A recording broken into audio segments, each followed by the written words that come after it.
How's the real estate market affecting your investment? Real estate is not a commodity. Don't join the crazy parade. Welcome to Market Talk with your host, Bryon Roth, discussing today's real estate news, tips, and trends. When new agents join a brokerage firm, they should go through some type of onboarding process, and that process looks different from firm to firm. Onboarding is just simply orientation into the real estate business. It helps agents know where they should be focusing their time and their efforts, giving them some ideas of how they can market themselves, how they should be laying a foundation for their business. The process always reminds me of a kickstart to your real estate business. A good onboarding process is going to help new agents develop their own business model, provide ideas and directions into marketing and branding yourselves, and then also what does our firm offer and how to access it, and possibly some training for that as well. Onboarding in my firm also includes helping new agents learn their product and market area. So if you're a new agent and you haven't had onboarding by your firm, or if you're an agent, you've been in the business maybe 2-3 years and you're struggling and you've just been struggling all along, this may be what you need to hear. You may need to start back fresh and start an onboarding because maybe you didn't get it and you didn't get the right start that you needed to be successful. So in this podcast, I'll discuss how to lay a foundation for your real estate business. Now, I will tell you, anytime I get to the point where I start feeling stuck, or I'm not sure what I should be doing, or I'm lack of motivation even, I just go back to the drawing board. I really do. I just go back to the start. What was I doing when I first started that made me successful? The first thing that you really need to focus some time and effort on is creating your business model. And this includes something very simple as in what's the name of your company. It's funny how, I can ask seasoned agents that, what's the name of your company? And they just kind of look at me first. And I think it's because we join a brokerage. And so we think, well, the name of our company is this real estate brokerage. Now, where I live in Virginia, we are private contractors. We sign a private contractor agreement that makes a self-employed business owner. So we need to have a business name, and you may want to become an LLC or just stay a sole proprietorship. That's something maybe you could talk to a CPA about to determine whether you're going to do that or not. Next, you should be thinking, how am I going to keep records? What process do I have in place? What application do I have for this? That's something you definitely need to consider, and you need to get it in place right from the beginning.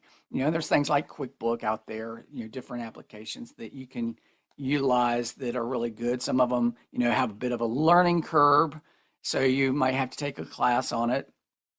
But you want to put that into place because you need to keep track of all your spending, so that when it comes time to do taxes, you don't have to go back through a whole year's worth of stuff and trying to figure out what you did over the year and what you spent.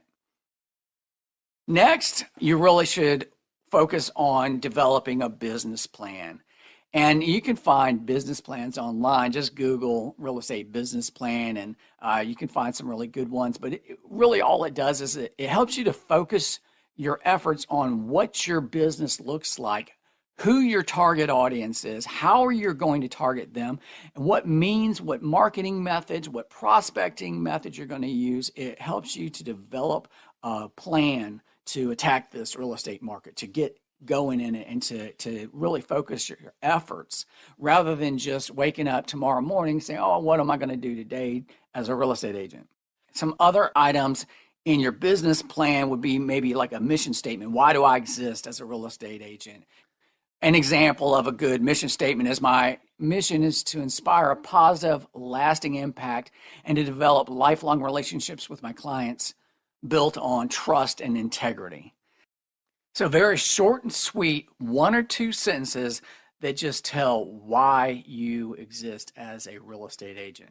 Once you develop your mission statement, then you can utilize that in your bio, like on your website and on your marketing material. Another item you want to put in your business plan, and this is so important, is your schedule. Now, as a real estate agent, we know that we could get a call at any time and we have to be flexible for our clients. We may be working in the evenings or at night, early in the morning. It's just all over the place.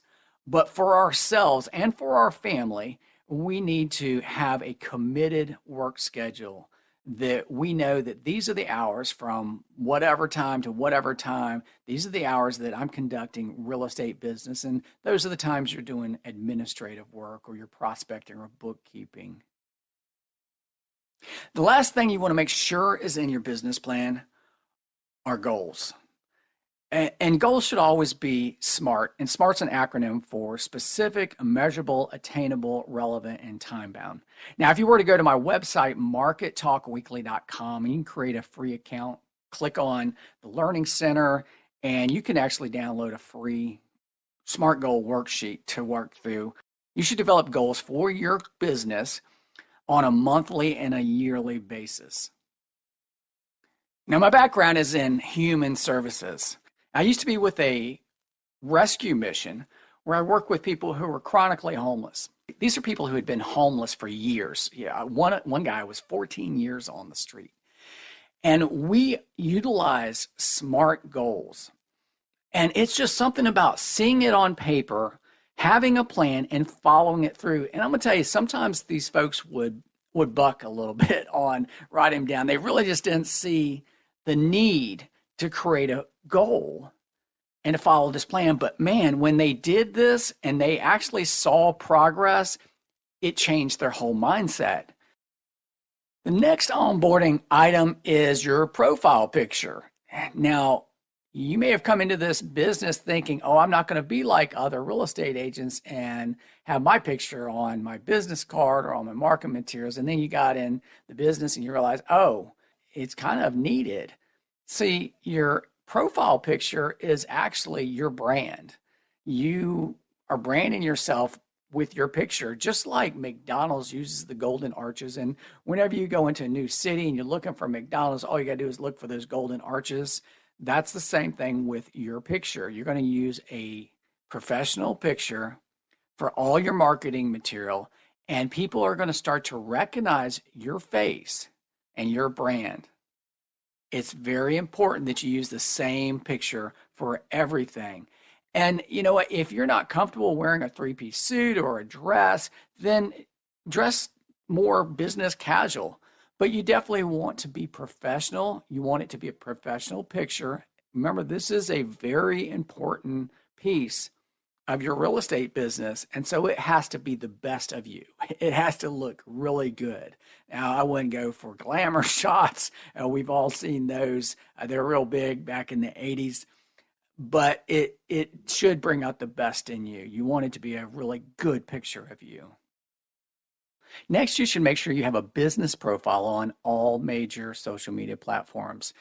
You should also make sure you have a profile on all the search engines and all the MLSs out there like Zillow, Realtor.com, Homes.com, Land.com, all of those. Just make sure you have a business profile on them and make sure you utilize the same email address that your MLS has. That way, when a listing goes out, it connects to you and your profile on their platform.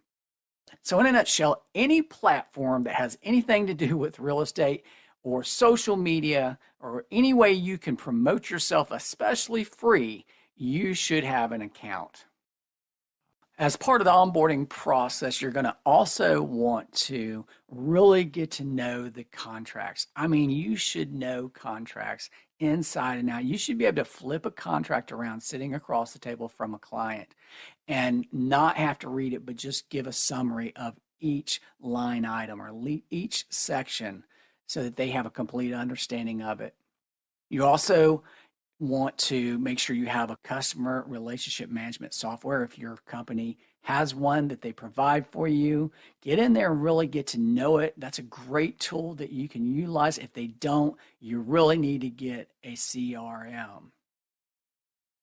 The final suggestion for onboarding is get to know your market and your product. Now, your market is your targeted clients. What area are you going to be targeting? Don't try and target your whole MLS. Just narrow your focus down to a smaller area and work that area. Once you get it done well and people really are starting to know you, then move to another area. As far as your product, we can't know every single house that's currently listed on the market right now. That's not practical. What we can know is the product. We can learn home designs. One of the things I did when I was first becoming a real estate agent is I drive down the road and I try to name what design each home was as I go by. And that's hard because some homes, it just like something different that you hadn't seen before and you really don't know what it is, but it helps you to learn home architect. Also, it would be an added benefit if you learn some of the history behind homes. Like, for instance, a ranch came about after World War II when people got back from war and they wanted a simple home design, and those things just started springing up. So learning some history behind architect will help when you do a tour of that particular home style. Also, your product is, what goes into making a home. So you can also learn about, frame structure. You can learn about, what's the difference between a hollow core door and a solid door? What's the difference between the different types of molding? You have crown molding and chair rail molding and shoe molding, the different things that go into a home. That's what you're going to learn. And really, you could just go to a hardware store like Ace Hardware or Lowe's or Home Depot and just walk around and price things, identify what different products are that go into home. And those guys in there, some of them are really helpful. And if you're just not sure what something is, they could just help you to get a better understanding of what the material is and how it's used. Well, thanks for joining me for another episode of Market Talk Weekly. If you haven't done so already, please subscribe to this podcast so you don't miss another episode of Market